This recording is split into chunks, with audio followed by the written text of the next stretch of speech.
Hi everyone, it's NonnaGrace, and I'm from Western New York. I'm sounding a little hoarse still. I was thinking I should probably tell you about the time that I had laryngitis for 8 months. It was shortly after Emily was born. In fact, it was right after Emily was born.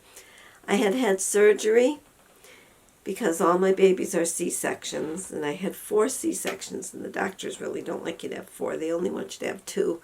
But he said because I was in such good health, I'd be okay. I had laryngitis 8 months, and so that little Emily had no clue what I even sounded like because I actually had no voice. I had my daycare at the time. I used to have to whistle to the kids for them to look at me. Then I would sign what was time for them to do, if it was time for them to sit and do music, or time to eat, or time to draw, or time for play, or whatever we were going to do. They were all learning sign language because of my not being able to talk. Well, every year I would get laryngitis, every single year. And it was always right around this time of year, more near Christmas usually, because I would go to choir practice and we'd be out in the cold night air. The cold night air always did me in. Well, of course, their practice was and it was at 7 o'clock. 7 o'clock in the basement of the church. Well, not in the basement. It was in the church, but they didn't turn the heat on. In the rectory, they didn't turn the heat on. It was cold. Your feet would get cold. You'd get cold. And my vocal cords told me they didn't like it. And so I would get laryngitis every year. Well, one year I was doing really good. I wasn't getting laryngitis. I was doing really great. They had decided I could sing a solo. So I was going to sing a solo. And it was A Child Was Born is the song I was going to sing. Just before I sang, I knew my voice was not there. I could feel that it was going hoarse. All of a sudden, I felt this calmness come over me. If you believe in the Holy Spirit, my husband's laughing at me. I'm not laughing. You're smiling. I'm smiling with you. Because they say smiles are contagious. But anyways, if you believe in the Holy Spirit, it felt like the Holy Spirit had come upon me, calmed my nerves completely, but I still didn't have a voice. So my niece Julia ended up singing the song that I was supposed to sing. That was funny because I don't know what else I wanted to say about it. Oh gosh. But anyways, I didn't sing the song. I had laryngitis last year, right around this time, and I've got it again, but it's not real bad. It's just hoarse sounding. And when I had it those 8 months, I had gone to an ear, nose, throat doctor. And he looked at them and he told me, you know, you have very, very fine vocal cords, extremely fine vocal cords.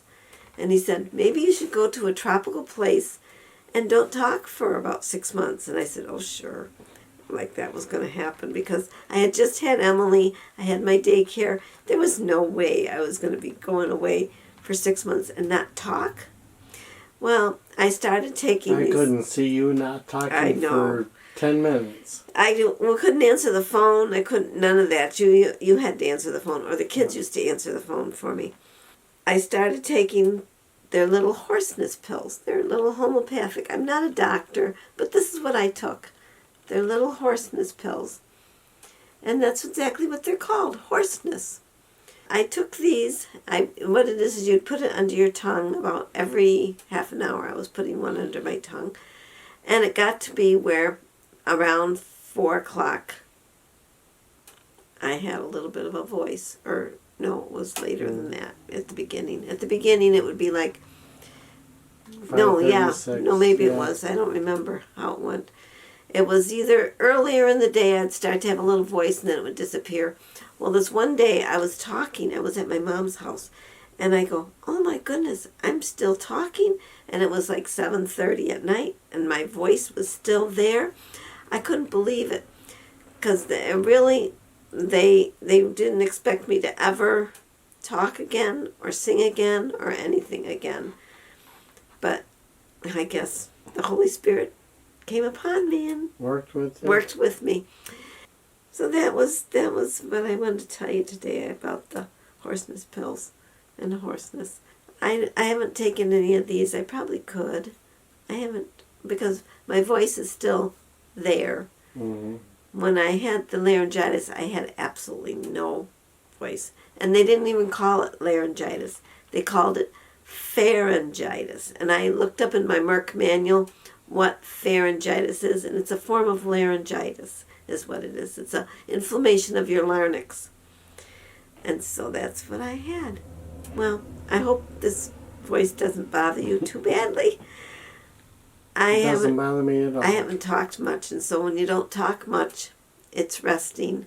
Well, there's nobody here to talk other than the dog and the chickens. And even the little rooster only crowed once for me to go out to give him chicken scratch. He really did. Today's been real wet and rainy. It's not a pretty day out there at all. Jim worked on my bathhouse. Chicken bathhouse. And he said it's almost done, almost ready to assemble onto the building. He's going to paint it. And then when the weather is good, we can paint the rest of the building too. Well, I guess that's everything for tonight. I hope you all have a great night, and I'll see you all tomorrow. Bye-bye.